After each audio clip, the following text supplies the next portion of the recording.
Hello students, मैं वीरू, आपका online tutor. आपका बहुत बहुत स्वागत है वीरू द पॉलिटी ट्रैक पर। और हमेशा की तरह एक बहुत ही बेहतरीन टॉपिक लेकर आ चुका हूं। और आज का हमारा टॉपिक रहेगा बीए फर्स्ट ईयर के स्टूडेंट के लिए। और टॉपिक है हमारा सकारात्मक और नकारात्मक स्वतंत्रता के अवधारणा में अंतर। स्टूडेंट्स, ये हर एग्ज़ाम में पूछा जाता है लगभग, और ये 10 मार्क्स में पूछेगा आपको, और 10 मार्क्स में आपको इसको लिखना होता है। तो बिना देरी किए हम इसको कवर करते हैं। और आपको पीछे का क्वेश्चन पेपर आप चेक कर सकते हैं। पीछे के क्वेश्चन पेपर में आपको मिलेगा आपको ये सारे क्वेश्चन, और इसका PDF भी आपको हमारे टेलीग्राम चैनल पे मिल जाएगा। आप ज़रूर वहाँ पे जाके चेक कर सकते हैं। तो सबसे पहले हम स्वतंत्रता का अर्थ समझ लेते हैं। स्वतंत्रता है क्या? तो स्वतंत्रता की अगर बात करें तो स्वतंत्रता को हम अंग्रेजी में लिबर्टी कहते हैं। यानी लिबर्टी और स्वतंत्रता एक ही बात है। लिबर्टी शब्द है वो लैटिन भाषा के लीबर से बना है, और लीबर का अर्थ होता है प्रतिबंधों का न होना, यानी प्रतिबंधों का अभाव। यहाँ पे लिबर्टी का अर्थ हिंदी में निकल के आ रहा था स्वतंत्रता, और वहाँ पे लीबर का अर्थ निकल के आ रहा है प्रतिबंधों का अभाव। तो अगर लीबर का अर्थ अगर प्रतिबंधों का अभाव निकल रहा है, तो यही मतलब यहाँ पे स्वतंत्रता का भी मतलब होगा। लिबर्टी का भी मतलब यहीं से निकल के जाएगा। तो स्वतंत्रता यानी लिबर्टी का अर्थ क्या है? तो स्वतंत्रता यानी लिबर्टी का अर्थ है व्यक्ति पर किसी भी प्रकार के प्रतिबंधों का ना होना ही स्वतंत्रता है। लेकिन अगर किसी भी प्रकार का प्रतिबंध अगर व्यक्ति पर अगर ना दिया जाए, ना रखा जाए, तो इससे क्या होगा कि व्यक्ति अपनी स्वतंत्रता का दुरुपयोग करेगा, अपने लिबर्टी का मिसयूज करेगा, और इससे क्या होगा कि दूसरे की स्वतंत्रता का हनन होगा। ठीक है। और इसी वजह से ये नकारात्मक स्वतंत्रता बन जाता है। व्यक्ति पर किसी भी प्रकार का प्रतिबंध अगर नहीं रहेगा तो व्यक्ति अपने स्वतंत्रता का दुरुपयोग करेगा, इससे दूसरे की स्वतंत्रता खतरे में पड़ जाएगा। इसी वजह से ये स्वतंत्रता नकारात्मक कहलाएगा। तो वास्तविक स्वतंत्रता क्या है, सकारात्मक स्वतंत्रता क्या है, ये जानना जरूरी है। तो सकारात्मक स्वतंत्रता यानी कि वास्तविक स्वतंत्रता का अर्थ है कि व्यक्ति पर उचित मात्रा में प्रतिबंधों का होना ही स्वतंत्रता है।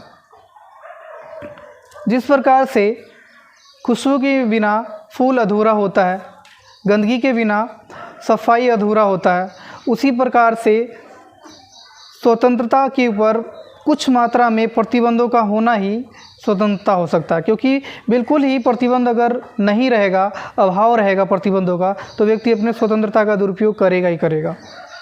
तो आई होप आपको स्वतंत्रता का अर्थ समझ में आ गया होगा कि व्यक्ति पर उचित मात्रा में प्रतिबंधों का होना ही स्वतंत्रता है। अर्थ हमने अभी तक समझे है। अब हम समझ लेते हैं स्वतंत्रता की परिभाषाएँ। परिभाषाएं बहुत ही ज़्यादा महत्वपूर्ण है, क्योंकि यहाँ पे क्वेश्चन सकारात्मक और नकारात्मक स्वतंत्रता के अंतर पूछा जा रहा है। अगर डायरेक्ट हम आंसर पे जाएंगे तो हमारा आंसर बहुत ही शॉर्ट हो जाएगा। तो इसलिए हमें स्वतंत्रता का अर्थ और इसके परिभाषाओं को हमें समझाना पड़ेगा। और स्वतंत्रता के ऊपर कोई भी क्वेश्चन पूछे, आप स्वतंत्रता का अर्थ और उसकी परिभाषाएँ बताकर ही रियल आंसर पे जाएंगे आप। तो अब हम सबसे पहले परिभाषाएं जान लेते हैं। ये परिभाषा बहुत ही आसान है, आपको इजीली समझ में आ जाएगा, और समझ में आएगा तो ज़रूर भी कमेंट में आप राइट कीजिएगा। सबसे पहले हम समझ लेते हैं, सबसे पहले हम इसके जो महत्वपूर्ण विचारक है उनका नाम जान लेते हैं, स्पेंसर, हॉब्स और मैकियावेली। सबसे पहले इन तीनों के हम क्या पढ़ने जा रहे हैं, विचार। ठीक है। हॉब्स और स्पेंसर की अगर बात करें तो इन दोनों की विचारधाराएँ नकारात्मक स्वतंत्रता पे है, तो इसलिए दोनों के विचार काफ़ी एक दूसरे से मिलता है। तो सबसे पहले इन दोनों को हम पढ़ते हैं, फिर मैकियावेली के पढ़ेंगे। स्पेंसर की अगर बात करें तो स्पेंसर क्या कहते हैं, तो स्पेंसर कहते हैं कि व्यक्ति पर किसी भी प्रकार के प्रतिबंधों का ना होना ही स्वतंत्रता होता है। यानी व्यक्ति जो चाहे वो करे, कुछ भी करे, ठीक है, और व्यक्ति पर किसी भी प्रकार का प्रतिबंध ना हो, यही स्वतंत्रता है। ऐसा कहना है स्पेंसर का। वहीं पे हम हॉब्स की बात करें तो हॉब्स का भी राय स्पेंसर से मिलता जुलता है, और ये कहते हैं कि व्यक्ति जो चाहे वो कर सके, मतलब जो भी कुछ चाहता है वो कर सके अपनी इच्छा अनुसार, और उस पर किसी प्रकार का रोक टोक ना हो, इसे ही स्वतंत्रता कह देते हैं। तो दोनों का विचार कितना मिलता जुलता है आप देख सकते हैं, समझ सकते हैं। दोनों के विचार से बिल्कुल विपरीत यानी उल्टा विचार जो है वो है मैकियावेली का। मैकियावेली कहते हैं कि व्यक्ति पर किसी भी प्रकार के प्रतिबंधों का न होने के बजाय उचित मात्रा में प्रतिबंध होना ही स्वतंत्रता है। यानी मैकियावेली कहते हैं कि व्यक्ति पर प्रतिबंध बिल्कुल ही नहीं हो, ऐसा नहीं होना चाहिए। व्यक्ति पर तो कुछ मात्रा में, उचित मात्रा में प्रतिबंध होना ही चाहिए, ठीक है, ताकि व्यक्ति अपनी स्वतंत्रता का दुरुपयोग ना करे, ठीक है। इससे ही मतलब स्वतंत्रता हम कह देंगे हम, क्योंकि इससे क्या होगा, व्यक्ति प्रतिबंधित रहेगा उचित मात्रा में, तो दूसरे की स्वतंत्रता भी सुरक्षित रहेगा। तो मैकियावेली का भी आपने परिभाषा समझ ली होगी स्वतंत्रता के ऊपर। अब हम समझ लेते हैं प्रोफेसर लास्की के अनुसार। प्रोफेसर लास्की क्या कहते हैं, इनका विचार बहुत ही महत्वपूर्ण है जो समझना चाहिए आपको। प्रोफेसर लास्की कहते हैं कि स्वतंत्रता हम उस वातावरण को कहेंगे, स्वतंत्रता हम उस वातावरण को कहेंगे, उस इन्वायरमेंट को कहेंगे जिसमें मनुष्य को, व्यक्ति को विकास करने का संपूर्ण अवसर प्राप्त होता है,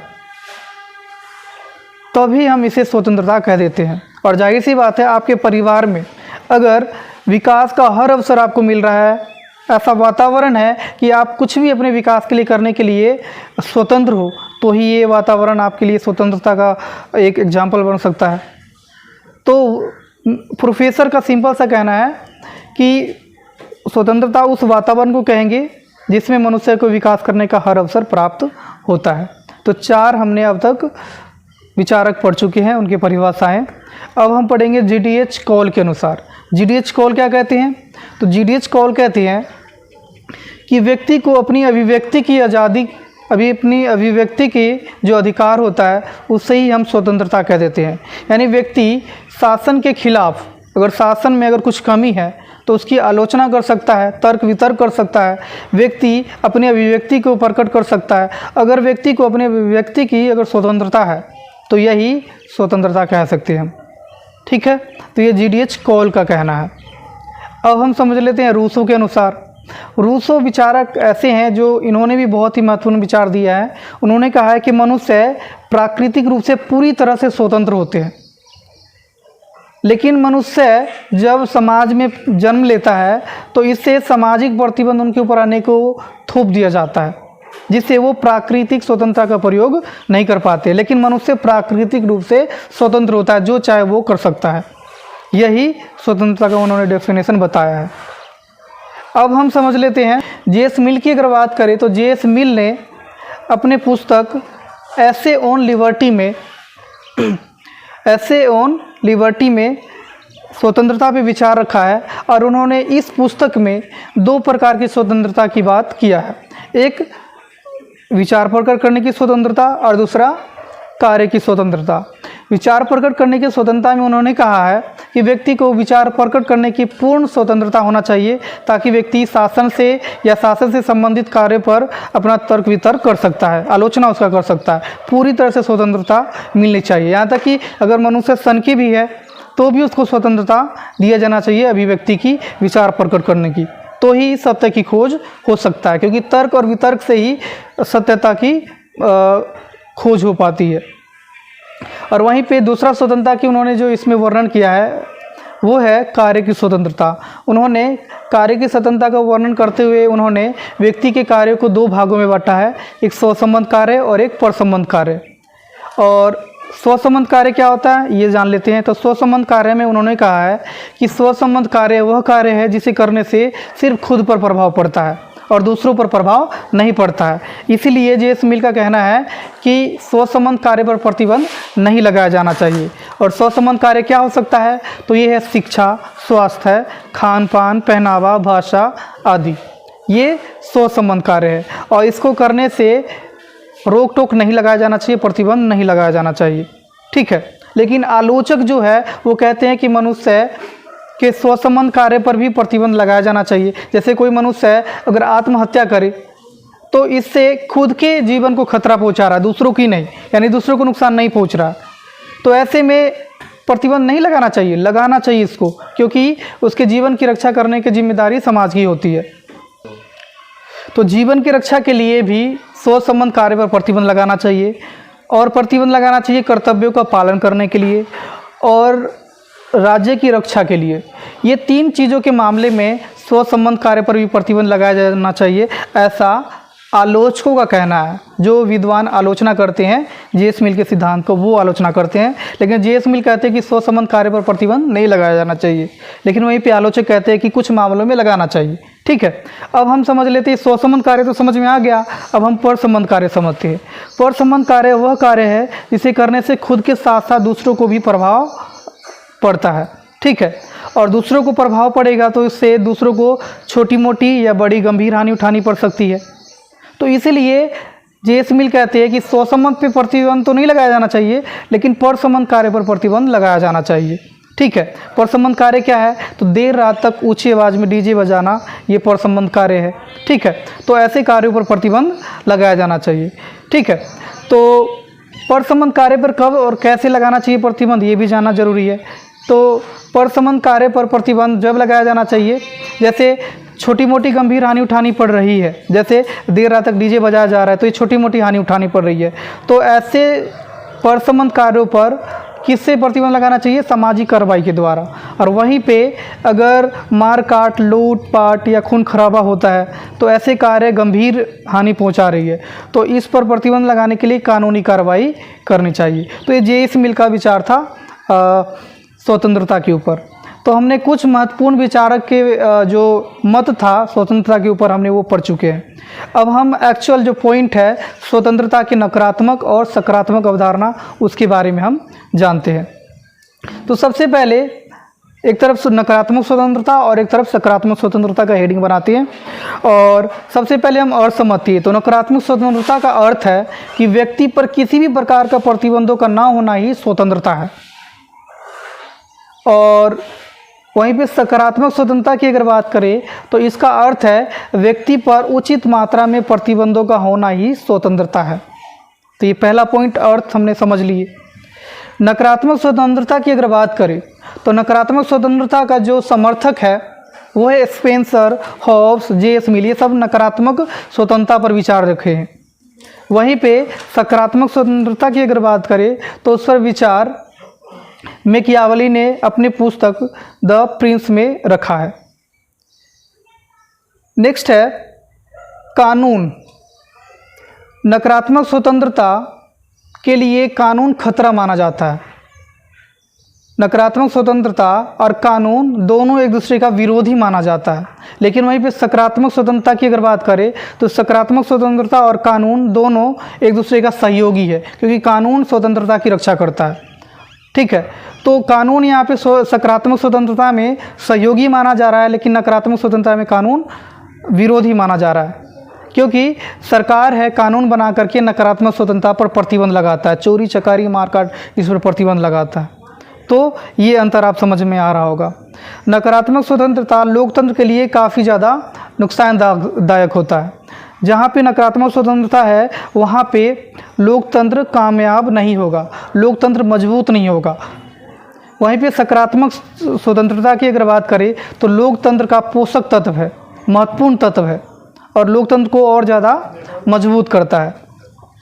सकारात्मक स्वतंत्रता की अगर बात करें, नकारात्मक स्वतंत्रता की अगर बात करें तो नकारात्मक स्वतंत्रता की वजह से कई प्रकार की खतरा होता है, जैसे देश की एकता को खतरा, देश की अखंडता को खतरा। ठीक है, इस प्रकार की देश की संप्रभुता को खतरा। तो ये नकारात्मक स्वतंत्रता इन सब चीज़ों के लिए खतरा होता है। वहीं पे सकारात्मक स्वतंत्रता की अगर बात करें तो देश की एकता, अखंडता और संप्रभुता को मजबूत करता है। नकारात्मक स्वतंत्रता की अगर बात करें तो वो देश में देश की अगर बात करें तो नकारात्मक स्वतंत्रता देश में हिंसा को बढ़ावा देता है, अराजकता को बढ़ावा देता है। वहीं पे सकारात्मक स्वतंत्रता शांति को बढ़ावा देता है।